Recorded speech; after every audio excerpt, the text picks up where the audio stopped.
Hello दोस्तों, नमस्कार।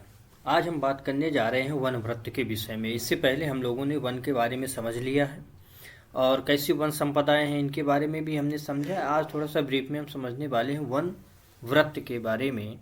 तो हमारा टॉपिक क्या है? वन व्रत। इनको समझेंगे कि आखिरकार वन व्रत मध्य प्रदेश में कितने हैं। तो मध्य प्रदेश का गठन जो है तो 1956 में हुआ। ये पहली क्लास में आपको पता चल जाएगा। उस समय जब मध्य प्रदेश गठित हुआ तो उस समय वन व्रत की कुल संख्या जो थी, यानी कि अगर इसे आप लिखें कि पुनर्गठित मध्य प्रदेश में, तो आप लिखें कि पुनर्गठित मध्य प्रदेश में वन व्रत की संख्या, वन लिखते चलेंगे आप लोग, वन व्रत की संख्या 16 थी। कितनी वन व्रत की संख्या थी? 16 वन व्रत की संख्या उस टाइम थी। और यह जो वन व्रत है, इस अगर बात करें कि इस वन व्रत का अधिकारी कौन होता है, इस वन व्रत का अधिकारी, ठीक, इस वन व्रत के अधिकारी को क्या कहा जाता है? तो उसे बोलते हैं वन संरक्षक। क्या बोलते हैं? वन संरक्षक बोला जाता है। ठीक, ये बात आपको समझ आई। और ये समझना आपको बहुत ज़रूरी है। और ये वन व्रत जो रहे उस समय से अभी तक ही चले आ रहे। लेकिन आप एक चीज़ और समझें कि अब इन वन व्रतों में देखें कि सबसे बड़ा वन व्रत कौन सा है, सबसे छोटा वन व्रत कौन सा है, इस तरह से। तो लिखें आप, सबसे बड़े वन व्रत, है ना? तो लिखें आप बड़े वन व्रत कि बड़े वन व्रत कौन से हैं।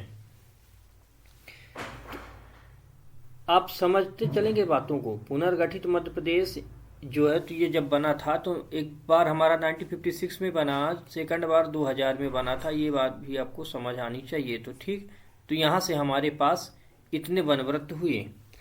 अब ये जो बात हो रही है कि बड़े वन व्रत, तो तीन तीन के बारे में अगर हम समझ लें, क्योंकि प्रश्न जो है तो वैसे पूछ लेता है, एक नहीं दो दूसरे नंबर का पूछ लेता है। तो इनमें से हम तीन को जानेंगे। ठीक, तो किस तरह समझेंगे हम लोग? बड़े से छोटे की तरफ। ठीक है ना? इस बात को आप समझते चलना।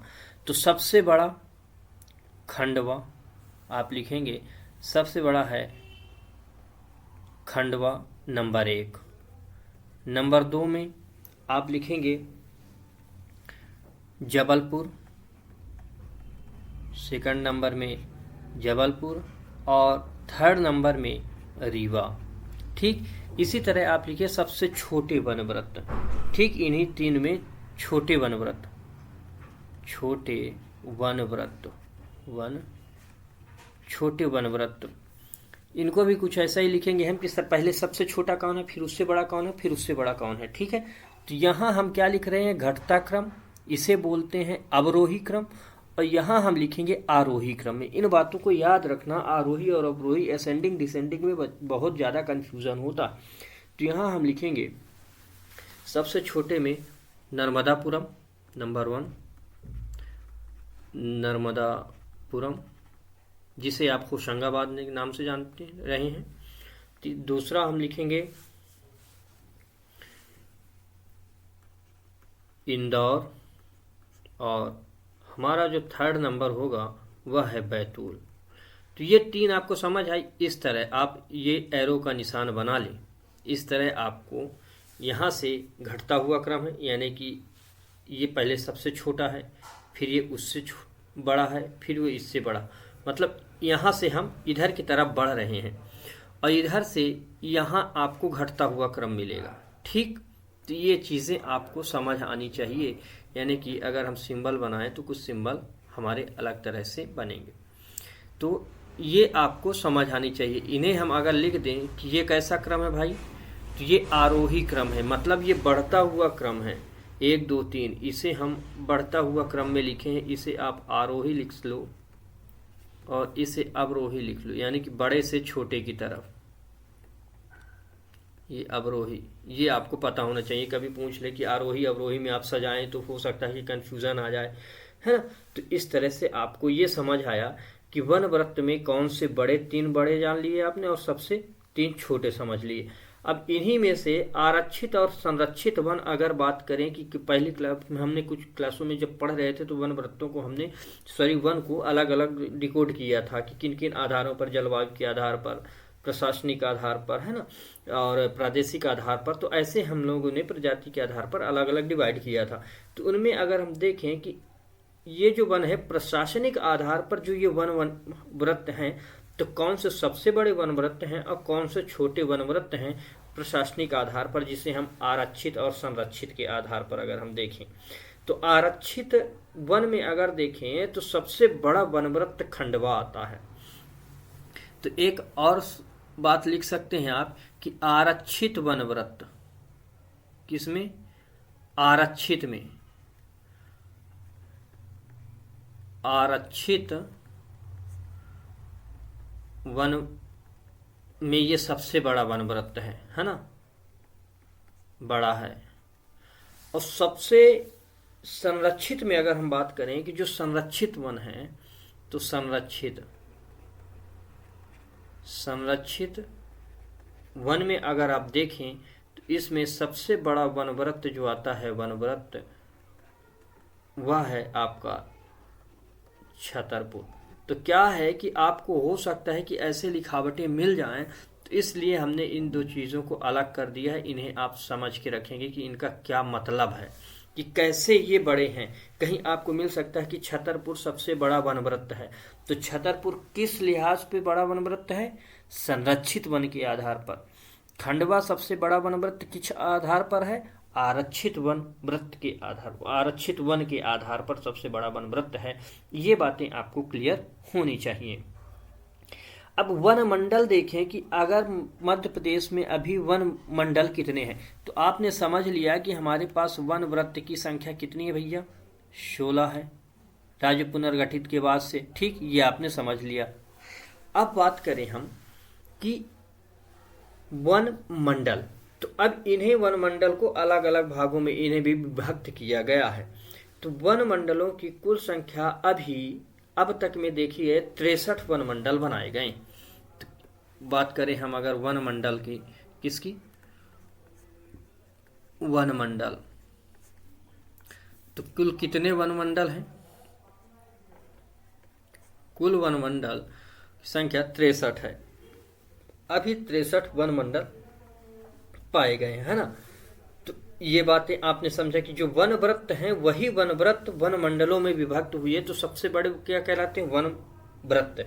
वन वृत्त से छोटी संख्या में आता है वन मंडल, इसीलिए इनकी संख्याएं भी कितनी है? ज्यादा हैं। अब लगभग काफी जिले आ जाते हैं।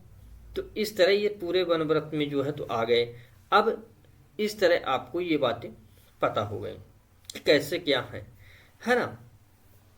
तो एक वन मंडल में लगभग 2 और उससे अधिक जिले आते हैं। ये आपको लॉजिकल चीजें हैं, ठीक है, रीजनिंग का सवाल है ये, ऐसा आप समझ लें इसे।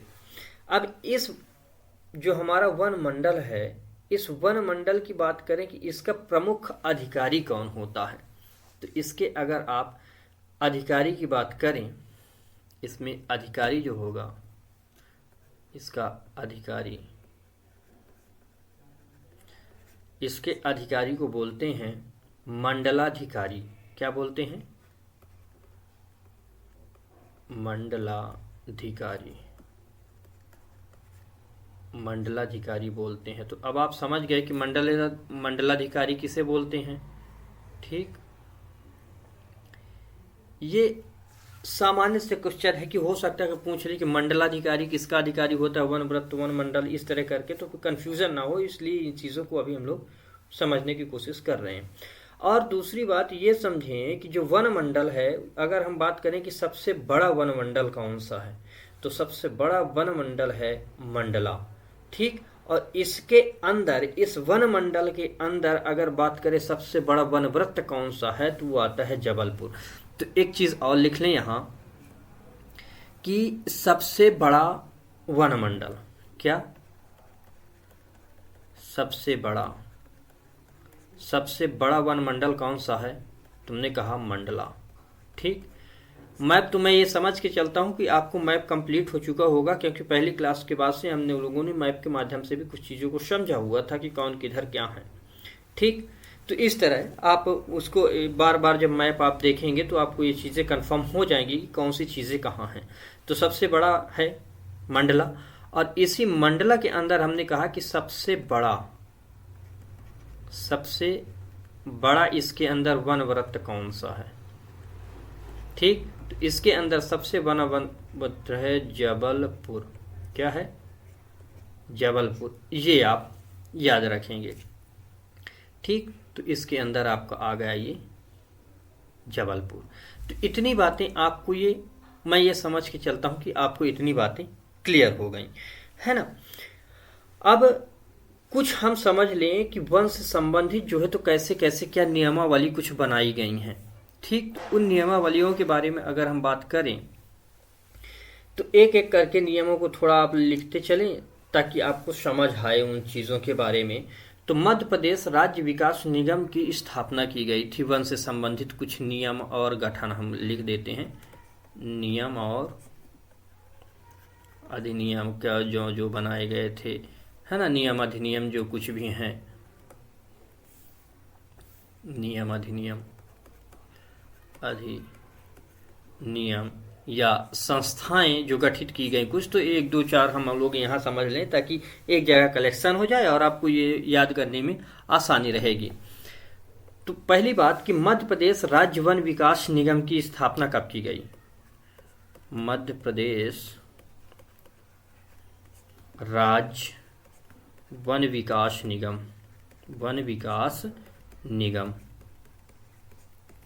इसकी स्थापना 1975 में की गई थी। यह 1972 का जो कानून था उसके आधार पर फिर बाद में 1975 किया गया और इसमें काफ़ी चीज़ें रखी गई। ठीक है, जैसे ये रखा गया कि वनों का कैसे करके हमें विकास करना है। तो एक तो रखा गया कि जैसे बांस है, सागौन है, इनका व्यापारीकरण के आधार पर रोपण किया गया। ठीक, वनों का हमने विकास करना चालू किया। तो कास्ट के आधार पर फिर अगला हमने करा कि प्रति जो भूमि है उनके विकास के लिए हमने कार्य करना चालू किया। औषधीय आधार पर हमने पौधों का रोपण शुरू किया। सूखे उन्मुक्त क्षेत्रों का हमने विकास कार्यक्रम चलाएं। तो इसके अंतर्गत छोटे छोटे हैं, तो अगर आप 1 2 लिख लें, ज़्यादा नहीं। इसी के अंदर जो है तो बांस और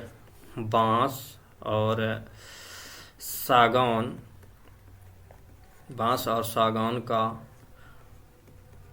वाणिज्यिक या व्यापारिक लिख लें, वाणिज्यिक आधार पर रोपण शुरू हुआ। ठीक, सेकंड जो औषधि हैं, क्या है? औषधीय, लिखते चलेंगे आप भी।